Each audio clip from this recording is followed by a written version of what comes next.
D-Mo, yo, I'm Knox, and we're the winners of the OnTimeTVShow.com Music Awards. You're gonna be hearing more of us real soon. Really? Yeah, really. But you're watching On Time TV Show right now. Turn it up! Welcome to the future.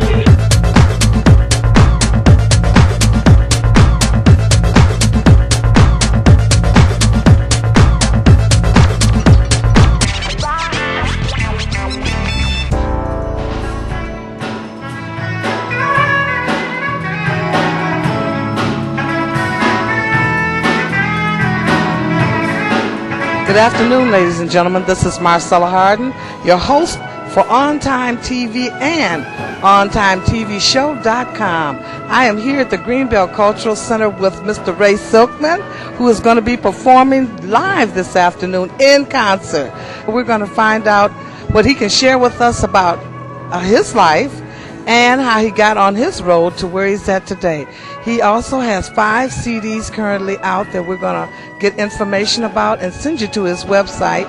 Good afternoon, Mr. Silkman. Good afternoon, Marcella. How are you? I am wonderful. Thank you for letting us join you this afternoon for this brief interview. You have 5 CDs currently out. Tell us about them. Well, actually, we started the recording process back in 1994, and the first CD was called Heartbeat. It was released locally in Chicago, and it did get a little bit of airplay on WNUA, where we were actually privileged to be able to perform at Lamb's Farm with the likes of Art Porter, Tom Scott.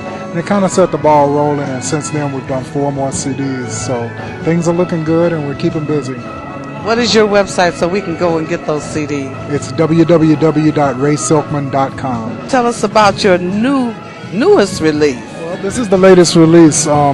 You know, we've been playing for years in Chicago, and every time we'll play songs, especially if they're cover songs, people will ask, is that on the CD? Is that on the CD? And we hadn't released the CD with the music that we were performing live on it yet. So what we decided to do was record the band live while we were performing at a place called Czars in Michigan and release those songs on a live CD. So now they can go home with the experience that they have at the jazz show and be able to listen to it and remember what it was like when they heard it. I heard that you have a very interesting story, that you have lived in Chicago. Were you born there? No, I wasn't born in Chicago. I was actually raised in Florida. I was born in Hartford, Connecticut, but I was raised in Florida from the age of 4 to 19. And I moved to Chicago in 1985. And of course, upon my arrival, I actually got robbed about a couple of weeks after I was there. And I wound up with nothing but the clothes on my back and my saxophone. So I just started going outside and playing on the streets just to earn enough money to stay in a hotel. Is that how you would discover playing on the streets of Chicago? That's exactly how it happened. I was standing in front of Water Tower Place when a young lady came by and said, would you like to be in a commercial? And I was like, sure, you know, anything. I would do anything to just get some cash at that point.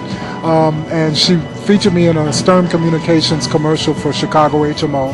And then subsequently after that, I was playing on Oak and Rush, and another young lady came and approached me. Her name was Karen Baker, and she gave me a gig at a place called the Como Inn, which was an Italian restaurant. They hadn't had live jazz in there, but they opened it up and let me come in with a duo.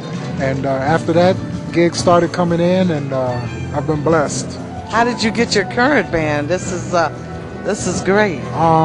Actually, this is a different band from the one I started out with.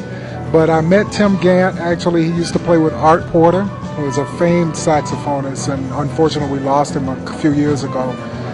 But I met him through Art. The drummer I met through another drummer named James Knowles. And the bass player, Paul Richmond, has been with me just about 10 years now. So he has the most tenure in the group. So what's for you in the future now? I mean, you've got 5 CDs out. You're performing all over the world.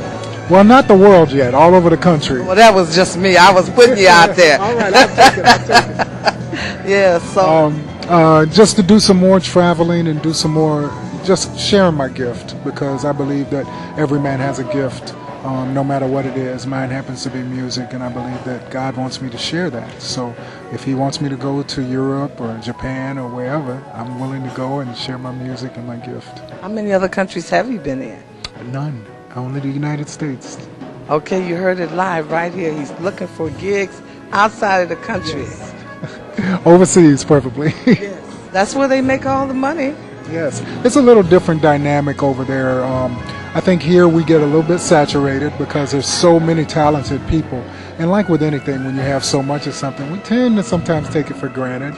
But I hear that in Europe it's very well received and people appreciate the art form versus just, oh, that's just another person, you know, another saxophonist or whatever. So I'm anxious to see. I'd like to see what it's like over there. Do you also write your own music? Yes, I do. So the music that's on your CDs is original music. Original music, all original music. And another thing, that's another gift that I believe, because there are times that I would wake up in the morning about 4 o'clock and believe it or not, the whole song, the entire song in its entirety, from beginning to end, rhythms, bass, drums, keyboards, saxophone, all is in my head. And then the job is for me to just get it out of there. So that I found as a gift. And the song So Sexual, which is on the Soundcheck CD, actually has gotten a lot of airplay around the country. About 40 stations played it. And a lot of people really feel it. You know, it touches a lot of people. So I'm blessed to have had that as a gift as well. Do you think that jazz is a dying art? I never hear young people say, oh, when I grow up, I'm going to play jazz or blues. Now when young people come up there talking about how to rap, and I just haven't found a lot of great musicians being replaced by new and upcoming jazz musicians. Well, I don't think it's a dying art form. I do believe that sometimes the perception that we have of jazz, sometimes when you say jazz to a young person, they think smoke-filled rooms and a lot of notes that they really can't understand. But jazz is a little bit more than that. You know, jazz is more of an improvisational approach to the music. You can play anything and put jazz movements on the top of it because it's improvisational.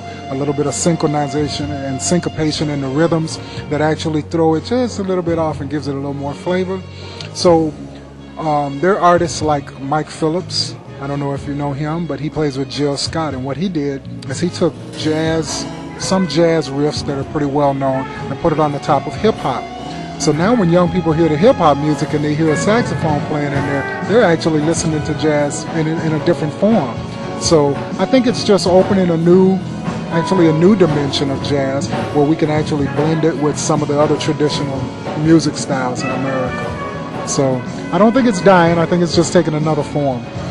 Well, all I can say is we look forward to a fantastic afternoon with you.